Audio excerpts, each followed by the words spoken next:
Hi friends, welcome to today's writing lesson. I know it looks a little bit funky, but I wanted you to be able to see me reading the story to you and to know what we are going to be doing in writing today.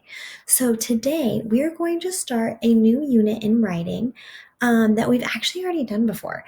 And we are going to be diving in to imaginative writing. So imaginative writing is when you have to use your imagination in order to make up a story, in order to create a story. So, our big question, the question that we're going to be trying to answer throughout this unit of the next 3 weeks, we are going to be answering this question right here. How do strong writers create an interesting and imaginative story? That's a lot to take in. So I'm going to read it one more time. How do strong writers create an interesting and imaginative story? So, we're going to read today one of my favorite stories ever. The story is called Where the Wild Things Are. While I'm reading the story to you, I need you to be listening for how the author Maurice Sendak creates an interesting and imaginative story so it can get your wheels turning in your head of how you would create a story yourself. All right, let's begin.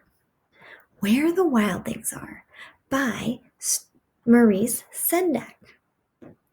The night Max wore his wolf suit and made mischief of one kind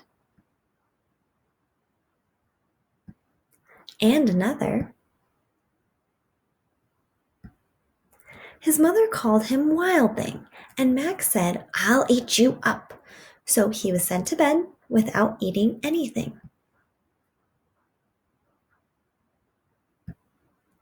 That very night in Max's room, a forest grew. Ooh, I wonder if a forest really did grow. It did. And it grew. Wow.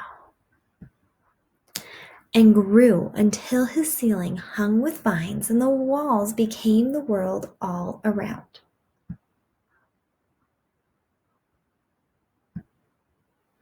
And an ocean tumbled by with a private boat for Max, and he sailed off through night and day, and in and out of weeks, and almost over a whole year to where the wild things are. And when he came to the place where the wild things are, they roared their terrible roars, and gnashed their terrible teeth, and rolled their terrible eyes, and showed their terrible claws. Till Max said, "Be still," and tamed them with the magic trick of staring into all their yellow eyes without blinking once, and they were frightened and called him the most wild thing of all, and made him king of all wild things. "And now," cried Max, "let the wild rumpus start."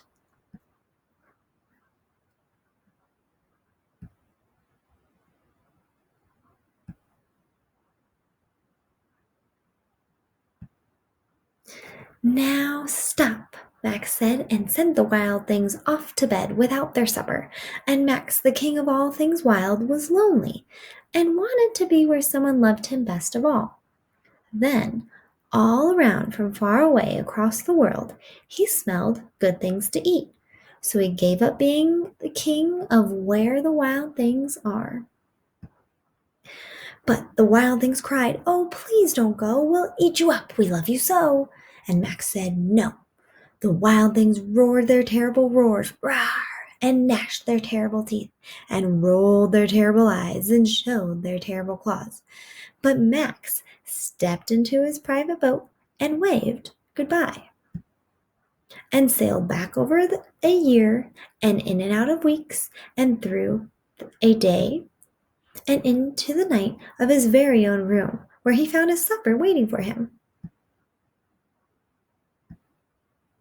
And it was still hot. The end.